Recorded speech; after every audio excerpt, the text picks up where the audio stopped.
C'est une femme de l'ombre que 500K met à l'honneur aujourd'hui. Katia Prignon travaille dans le service d'audit et d'aide à la gestion de la province de Namur. Son boulot, c'est d'aider les autres agents à mieux faire le leur. Je m'appelle Katia Prignon et je travaille au service audit et aide à la gestion de la province de Namur.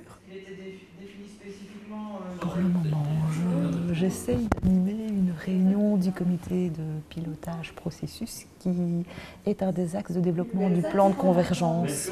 Le plan de convergence est un plan de modernisation de l'administration provinciale selon divers axes. Il y a un axe qui a trait à la satisfaction des usagers, il y a un axe qui a trait au développement et à l'amélioration de la communication externe et interne. Donc ce serait soutenir la supra-intercommunalité culturelle comme dynamique d'innovation et on garde tout le reste de mise en réseau et de développement du territoire? Ou on se conscinde Pour moi, c'est par la mise en réseau. Non? Mais oui, c'est ça. C'est très technique et ça peut faire peur, mais c'est un peu comme tout. Une fois qu'on est habitué, Mais vous avez raison, c'est très technique. Nous, on se comprend entre nous, mais il est clair que quand on va vers les services et qu'il faut leur expliquer, il faut un petit peu démystifier ces grands termes. J'ai eu l'occasion de le faire la semaine dernière et ça s'est bien passé parce qu'on prend des exemples très simples. On avait enlevé l'accès finalement, oui. L24 et L25 rentraient dedans, oui.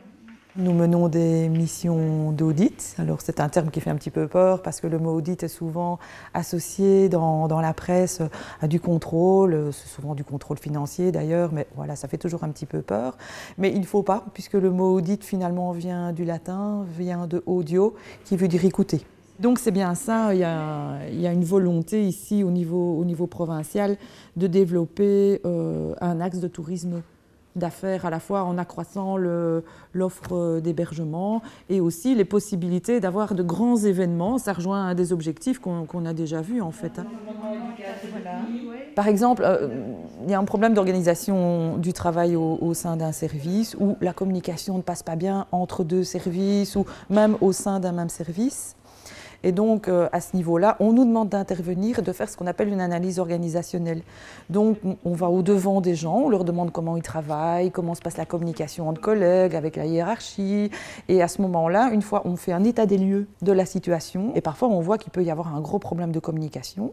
On fait des recommandations, on leur dit, voilà, selon nous, vous devriez plutôt communiquer de cette façon-là, à telle fréquence. Est-ce que le mardi 25 convient à tout le monde ? Oui, mais si on se voit à 9h, oui. Regarde là, il est quelle heure là?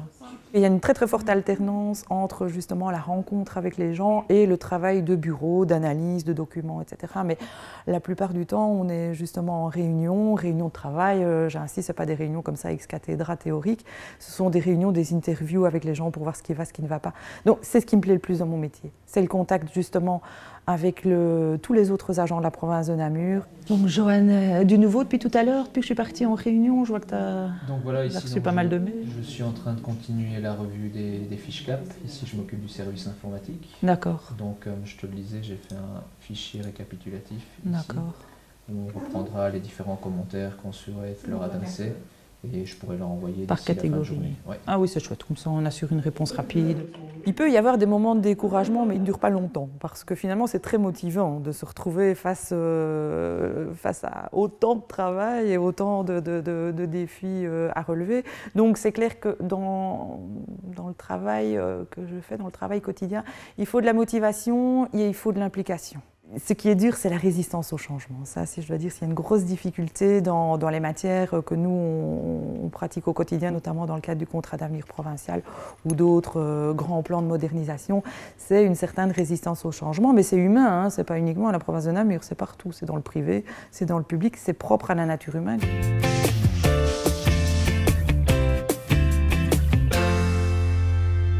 Quelqu'un qui est très à l'écoute des personnes de notre secteur, tant du point de vue personnel par rapport aux difficultés que l'on rencontre, mais aussi par rapport aux spécificités du secteur de l'enseignement et de la formation. Donc, elle tient vraiment compte de notre concret, des principes de réalité qui sont les nôtres, et elle essaye de trouver justement un moyen terme entre ce que le service d'aide et d'audit à la gestion attend et ce que nous pouvons réaliser dans le temps qui nous est imparti. C'est quelqu'un qui cherche effectivement le consensus, qui va essayer de concilier les points de vue des uns et des autres. Le service d'audit et d'aide à la gestion, créé en 2005, compte 4 personnes. C'est ce qu'on appelle un service de deuxième ligne, c'est-à-dire que les agents ne sont jamais en contact avec les citoyens. Leur rôle est d'aider les autres services provinciaux à mieux fonctionner, que ce soit en termes d'organisation ou de communication.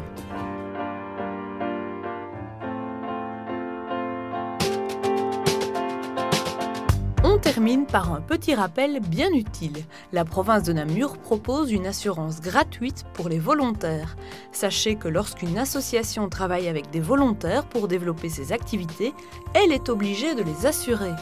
L'assurance gratuite volontariat de la province est accessible à toutes les associations, y compris à celles qui ne comptent pas de salariés ou qui proposent peu d'activités.